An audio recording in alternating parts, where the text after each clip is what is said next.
It's time now for Countywide, a special presentation of Yavapai Broadcasting News. Join Paul David and Kyle Benedict as they talk with our community's leaders, newsmakers, and people in the know. You'll hear about the hot topics that affect all our lives in Yavapai County. And now here's today's Countywide. Welcome to Countywide. I'm Paul David. It is great to have you in studio with us today. Pete Gordon with the Prescott National Forest Fire Staff Officer back with us again. Welcome back. My pleasure. Glad to be back. We had you here spring. We've had you here kind of early summer.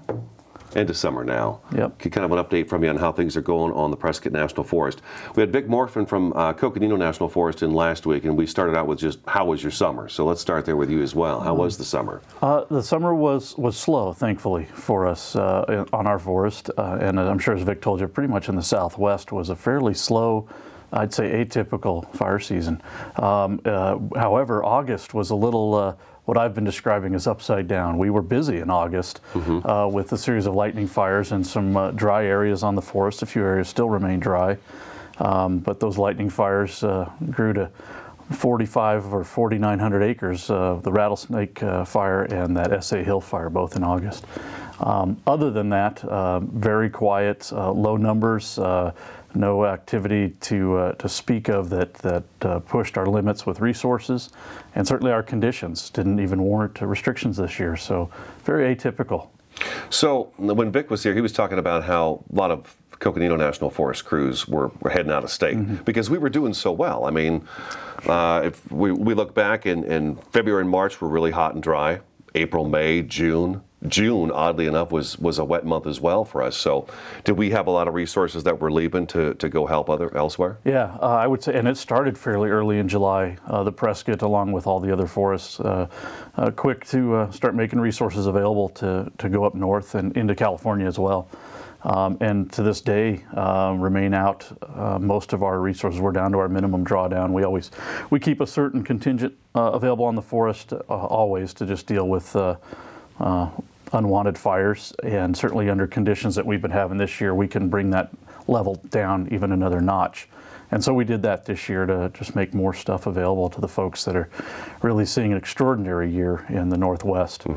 So we're at that minimum drawdown right now with the luxury of the conditions we have. What is that minimum? For us on the Prescott National Forest, we'll go down to one fire engine. Is the minimum that will go down. We've got to have some sort of contingent here, at the very least, to take care of abandoned campfires or to respond to a lightning struck tree. We've got to have something. So that's our minimum. But typically midsummer, as we wind down in a normal season and other areas are winding up, we usually won't drop down below 2 engines and probably a hand module or our fuels crew. Well, you guys have got a good working relationship with the local fire jurisdictions too, right? So I mean, if you needed to, Central Yavapai Fire, Cottonwood Fire, any of these agencies around here would jump in and absolutely get on board with you. It's wonderful relationships that we have here in Yavapai County, both in the Verde Valley and in the Prescott Basin. It's every summer, every winter, I'm thankful that we've got those relationships, and you're absolutely right. We have, and it works both ways. We've called them when we're short or we just need extra resources, and they'll do the same. Just last week, there was a pretty good-sized grass fire behind the old county fairgrounds. Racetrack 2 Fire. Racetrack 2 Fire, 260 acres or so, and that's all Central Yavapai Fire District. But they didn't take long to call out for extra resources, and so we had a couple fire engines and a hand crew, and myself. We all responded and helped them out with some of the other fire departments. Yeah, just took a few hours and you guys had it out, right? Yep. Yeah, out there in the grasslands. So how many wildfires do we have this summer? This year we've had 46 total. And as usual, it's about half and half lightning and human. This year we had 24 fires human caused, but only for 14 acres. The other 9,000 acres, 9,200 acres was all lightning fires, 22 of them. And the most of that acreage came from the 2 fires I was just mentioning in August, the SA Hill Fire in early August. And recap that one for me real quick. The lightning strike between Mayer and Cleator in that area roughly on the eastern side of the Bradshaw Mountains in the Chaparral. Pretty tough, inaccessible country. We had some guys trying to work their way into the hill. It started on top of a hilltop. And, between the still dry conditions in the Chaparral, just unable to really, they got an anchor point established, but that was about it. They couldn't keep up with the front of it. So we ordered more resources, put together a little Type 3, a moderate complexity organization, and I'd say within a week, had that thing pretty well corralled. How many acres did that one burn? That one is about 4,200 to 4,400, if I remember correctly. Okay. It was shy of 4,500 acres. Did it burn in a good area? You pretty happy with what it did where it was there? Certainly. You know, the way I like to look at this is it certainly had a wonderful outcome. The intention really was to suppress this fire. It was in an area that, because we hadn't had enough rain, it didn't warrant us to be able to monitor as much of it as we could in other conditions. So the intention was certainly to suppress it.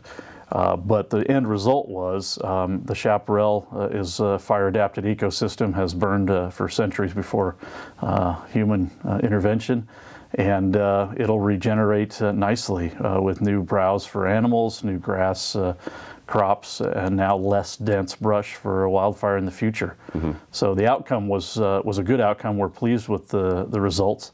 But we treated it like we would have any other fire. Mm-hmm. All right, let's take our first break. We'll come back, we'll hit the Rattlesnake Fire. We'll kind of recap that one, okay? Sure. Pete Gordon, Fire Staff Officer with the Prescott National Forest in studio today. I'm Paul David. This is Countywide. We'll be back in just a couple minutes.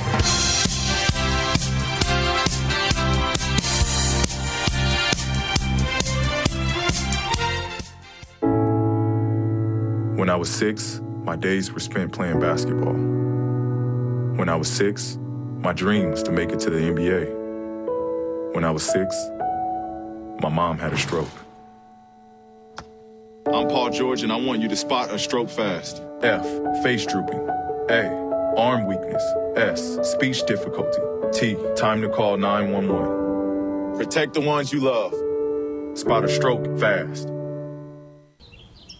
This new mom is struggling to get the skates just right. And now she's holding on for dear life. Her kids can see she may have broke her knees. They still love her though she looks like she's attacked by killer bees. I'm allergic. You don't have to be perfect to be the perfect parent. Thousands of siblings in foster care will take you just as you are.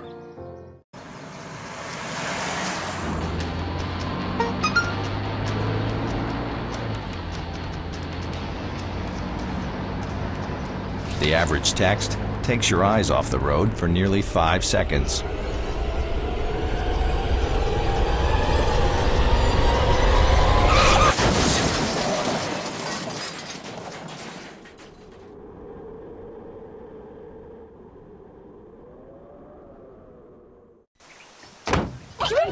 They'll test you.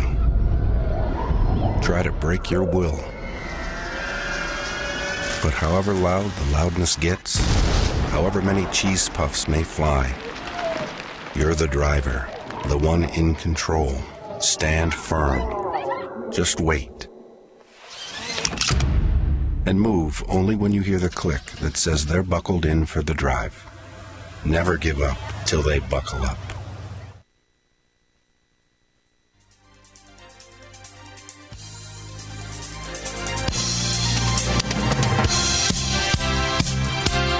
Welcome back to Countywide. Prescott National Forest Fire Information Officer, Fire Staff Officer Pete Gordon is in studio today. Debbie Manili would be the PIO. So Rattlesnake Fire, we're going to come back with that. That's the most recent one, correct? Correct. Okay. So the Rattlesnake Fire started just about 3 weeks ago. Lightning strike just below what we call Twin Peaks on the southeastern edge of the Bradshaws above Bumblebee or Sunset Point rest area there. And that country is just rugged, nasty, difficult country. It seems like it's all rugged and just difficult. You know, it's really, it is. Yeah. Every once in a while we get lucky, either the human fires and every once in a while lightning fires, we'll get lucky they're near a road or on a flat piece of ground, but ordinarily not. This particular fire, the forest has experience with trying to put people in there, 20 years ago, 15 years ago, and it's tough country. And one of the things that we'll consider, no matter what the fire is, if we were to put people in there and somebody got injured, could we get them out in a reasonable fashion? And we take that very seriously in the last decade with some unfortunate tragedies where we've had trouble extricating or extracting people from tough, rugged country. So this was definitely one of those places. There were no values at risk. We certainly had our eye on the summer homes and the recreational area up on top near Horse Thief, and our eye on Bumblebee, the ranches and the few homes that are down in Bumblebee. And then long range, had the weather really changed dramatically, we were certainly looking out to the north at the Cleator area. But really at no time in the week or 10 days that this thing burned were there any values at risk. So it burned in a similar pattern to the Tiger Fire from, I think that was about 2007. 6, 7, somewhere in there. We had the Tiger Fire and the Rock Fire on the Prescott. Burned almost the same pattern through the grass that has regenerated the last couple of years. And we did work up top and we did work on the bottom in anticipation that it might move there, but it never did. Mother Nature and the fuel pattern took care of that.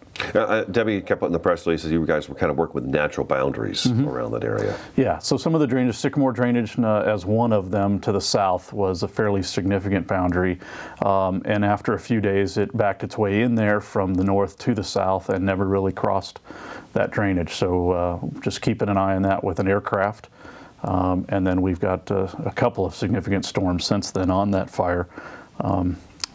Kept it in check with that natural boundary, and then it hitting ridge lines where the fuel type would change down low and to the north, ended up containing or corralling the fire in those locations. With that being the area and as rugged as it is this someplace that you would look and say, okay, we need to do a prescribed fire down there, or is this really something you just kind of wait for lightning to do it for you?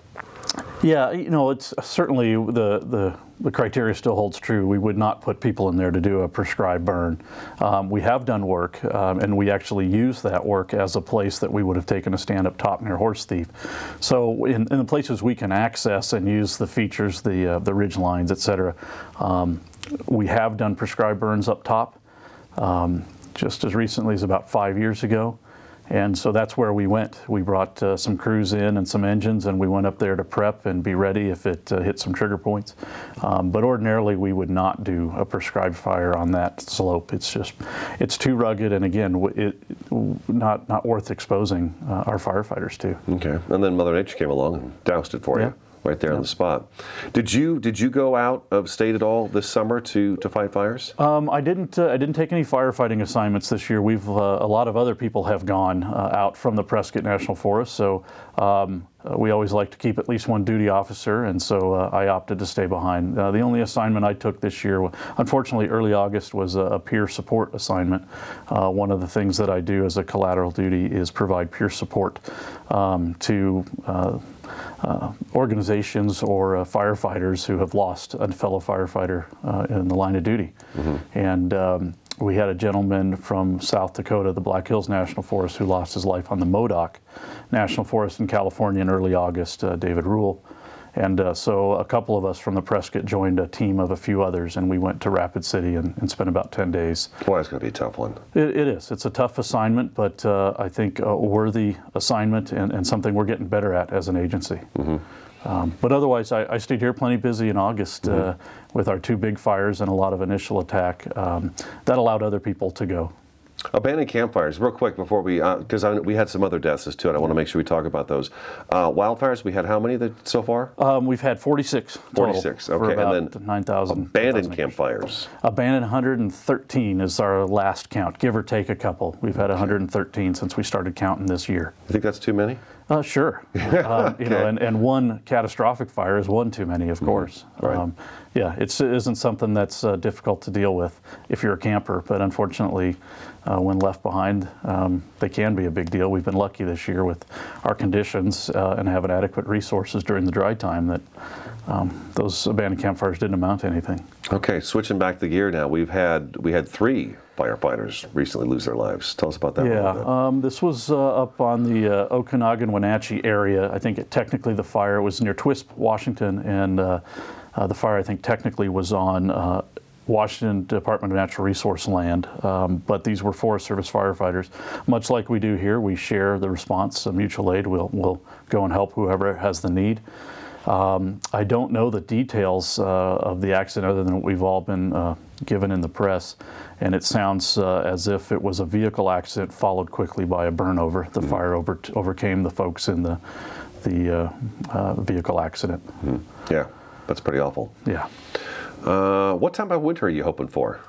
I'm hoping for a real winter, one that maybe we haven't seen in 20 years. And I think what I'm hearing, at least from our predictive services, is we're headed that way. I think it's going to be a wet year. It would be nice to see a few wet years in a row and come out of this drought. I think fires are behaving in response to drought.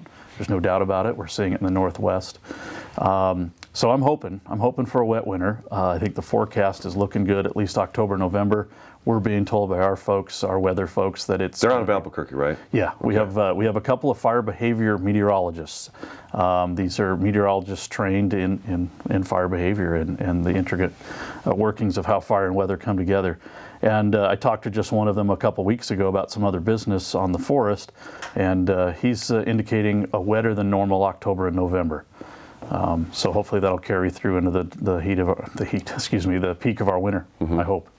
Now, Vic Morfin from Coconino National Forest is talking about October and November are typically their prescribed burn season, where you've got your management fires that we've had pretty much throughout the summer, which was pretty nice that we had just them seem to be popping up in just the right places. Now it's prescribed fire season for October, November. Is that the same for Prescott National Forest? It sure is. Okay. Typically for all of us in the Southwest, we look to the cooler temperatures, but yet a little drier conditions than other parts of the country. So October, even late September into October and November are fairly productive months typically for us. The Prescott is afforded the opportunity with our chaparral country is often available to do prescribed burning in the spring conditions.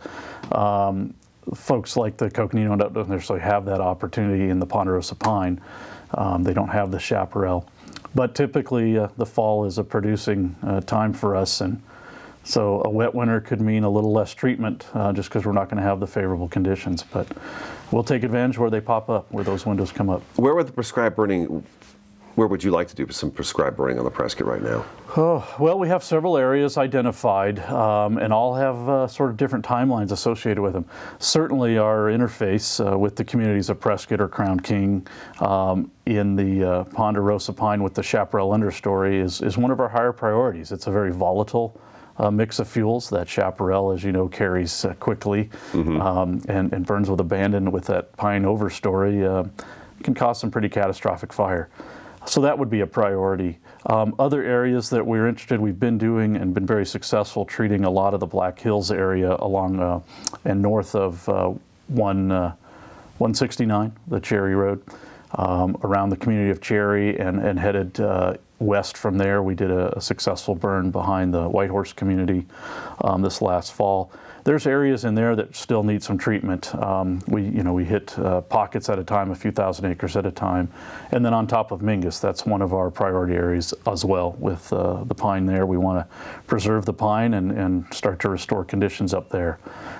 The last area we're very interested in is our grasslands. We've recently been available through the NEPA, the analysis. So we have more land available for us to burn in the grasslands that hasn't seen fire in a long time. And that's all this country along I-17 and east of I-17 in the Agua Fria area. Okay. All right. We have to take our second break already. All right. Pete Gordon with the Prescott National Forest in studio today. This is Countywide. We'll be back in just a couple minutes.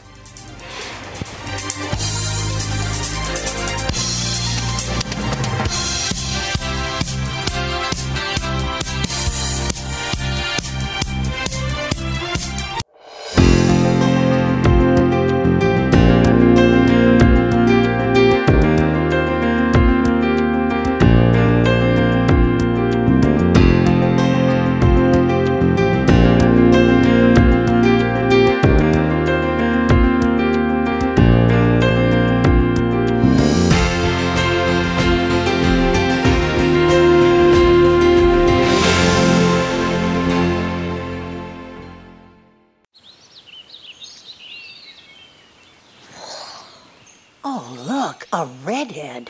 Staring contest.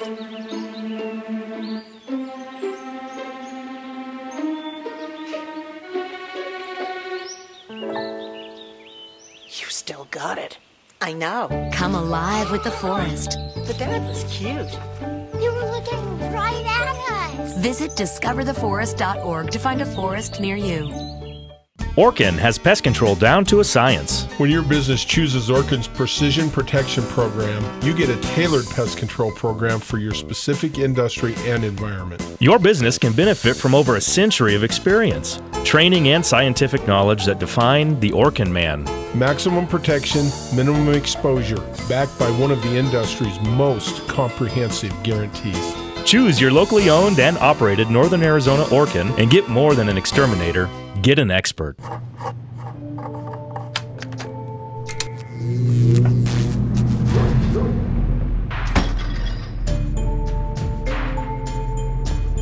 Traditional light bulbs actually generate 9 times more heat than light.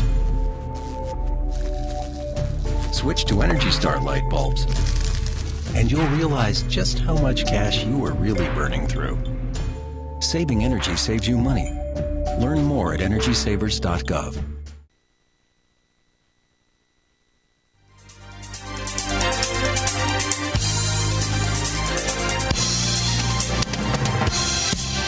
Welcome back to Countywide. We've got about a minute and a half left of the program. That's about all we've got left, Pete. Anything else you think we should really talk about?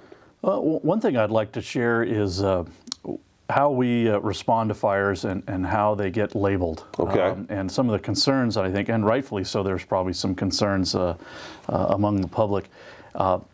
We've gotten into the term now lately of managed fire. Managed fire is a big one this year. Yeah, and it's I would say a better stroke than what we would say let it burn. Mm-hmm. But neither, I guess the best way to describe it is all fires are going to get a response. We manage all fires. And as I was describing earlier, when we look at firefighter safety, that's obviously our top priority and certainly at the forefront of our mind just in the last couple of years with the loss of our Granite Mountain hotshots and the fatalities continue. So the response is going to be the same no matter what. And I think the best way to describe it is some of these fires, like we talked about with the SA Hill or the Rattlesnake, have an outcome that is beneficial to the ecosystem. Mm-hmm. But I think far too often, and it even happens internal to the Forest Service, so we're our own worst enemy sometimes across the natural resource table. We'll talk about letting it burn, or one of our specialists will ask us about letting it burn, and the fact of the matter is we just never let them burn. We never turn our back on a fire. And even if it has a positive outcome for the ecosystem, that doesn't mean we're going to take a less aggressive stance if that's what's required. We're going to protect our firefighters first and then the public, and then of course any values that might be out ahead of the fire. And it doesn't matter whether it's lightning or human, and it doesn't matter until it's all over whether there was a positive outcome for the ecosystem. Yeah, someone's watching all of them. Yep. Fire starts. Somebody goes down there and takes a look at it and decides what to do. And oftentimes we're taking action, even on those ones where we see nothing but benefit out ahead. We've got somebody or groups of people taking some sort of action on it. Yeah, yeah, and that's what we talk about in the stories too. Is that you guys are out there kind of creating those lines that the fire will grow to, and then hopefully stop right there. So, management fire. Good to see you, Pete. Thanks for coming in. My pleasure. Hopefully it'll be a wet winter, and we'll go maybe another season without any major wildfires again. That'd be great. It would be. That'd be great. All right, that's today's Countywide. Thank you so much for watching and listening. I'm Paul David. We'll talk to you again next time.